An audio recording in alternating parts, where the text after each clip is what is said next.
Good day to everyone. I'm Julius Cesar Escalangan, and today I'll be going to discuss with you the protozoan diseases of the cardiovascular and lymphatic system, which is the Chagas disease and toxoplasmosis.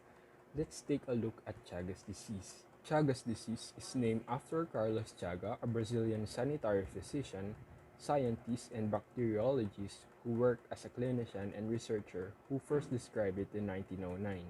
Chagas disease, also known as American trypanosomiasis, it is a disease caused by a group of parasites called Trypanosoma cruzi. Trypanosoma cruzi is a eukaryotic single-celled parasitic protozoan characteristically bore tissue in another organism and primarily fed on blood and also in limbs. It is estimated that about 6 to 7 million people around the world, mostly in Latin America, are infected with this parasite, and about 10,000 people die each year because of this disease. Let's have a look at how this disease is transmitted. People can get infected in different ways. The most common way is through several species of blood-sucking insects called triatomian bugs, and it is characterized as zoonotic. This insect get infected after biting an infected animals or person. The bug tends to live in the crevices of walls, roof of houses, and most commonly in houses that are made up of materials such as mud, straw, and palm touch, mainly in rural areas of Latin America where poverty is widespread.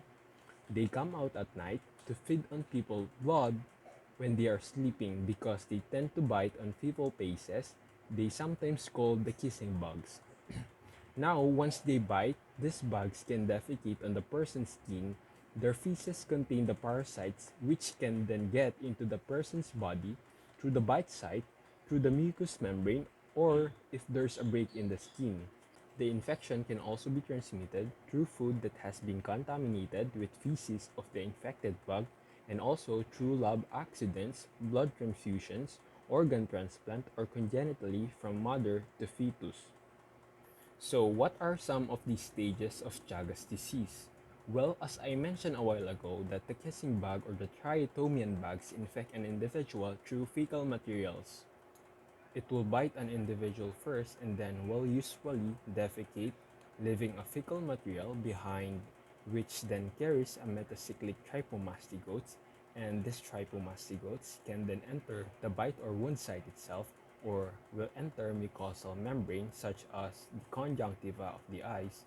So when a person perhaps wipe their face, if there's any fecal material on their face, that fecal material can then enter into a mucosal membrane such as maybe the mouth, the nose, or the eyes. And once that occurs, we have a metacyclic trypomastigotes. This metacyclic trypomastigotes penetrating into various cells in the person's either again at the bite or wound site or in the mucosal membrane. Once this metacyclic trypomastigotes enter inside the cell, they transform into a mastigotes. And these mastigotes can multiply by binary fission in cells and in infected tissues. Now, these intracellular mastigotes can then transform into trypomastigotes, which can then burst out of the cell and enter the bloodstream.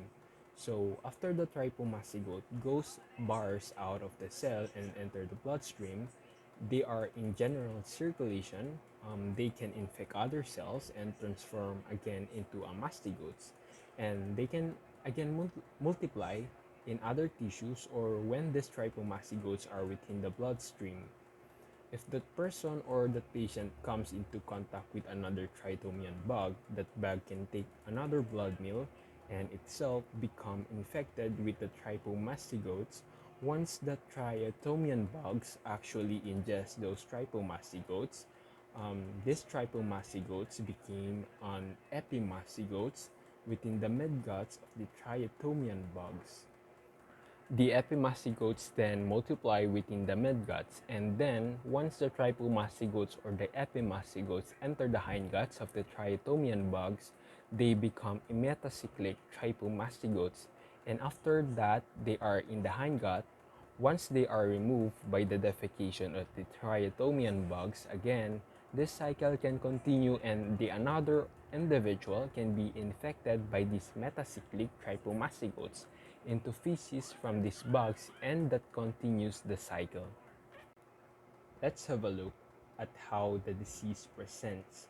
There are two main stages of the disease, an acute phase and a chronic phase. In the acute phase, symptoms generally start to develop after about 1 to 2 weeks following the bite. These are generally mild and non-specific.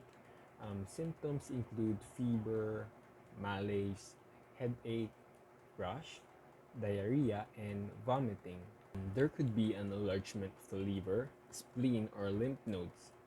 Sometimes there can be a skin nodule called the shigoma, or a swelling around the eyelids called the rhamnocytes at the sites of the insect bite.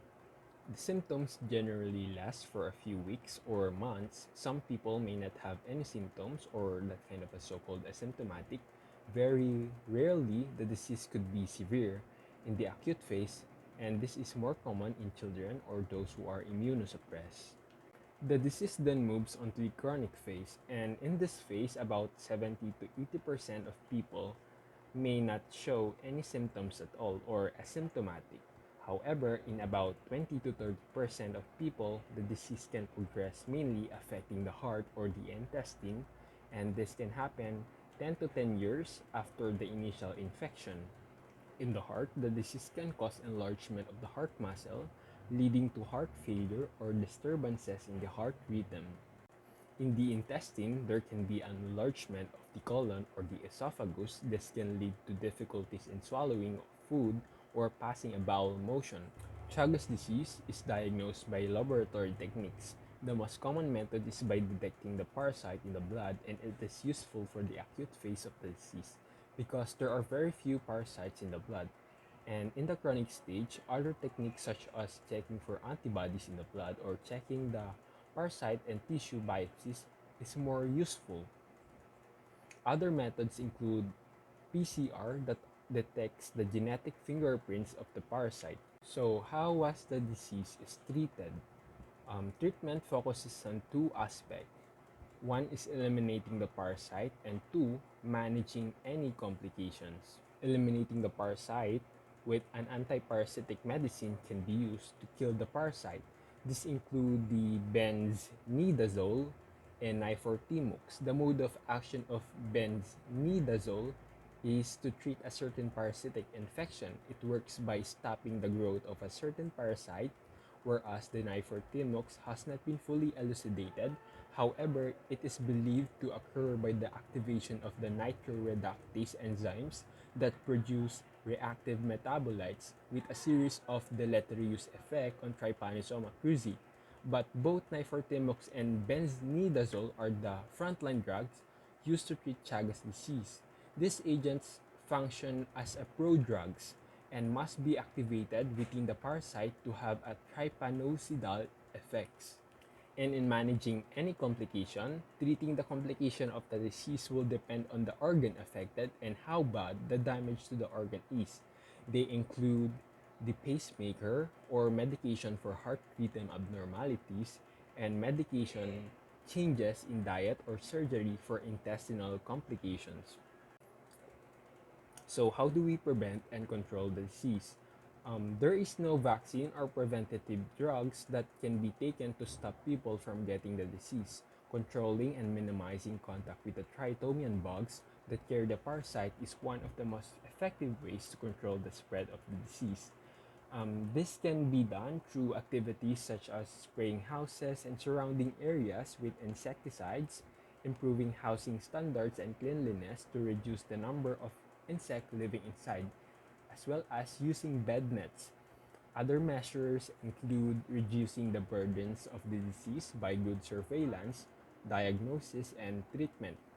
Reducing contamination of food through activities such as properly preparing and cooking food, making or keeping food covered, and screening blood supplies and organ to make sure that they don't carry the parasite. And lastly, screening newborns and other children of mothers who are infected to ensure that the disease is diagnosed early and treated.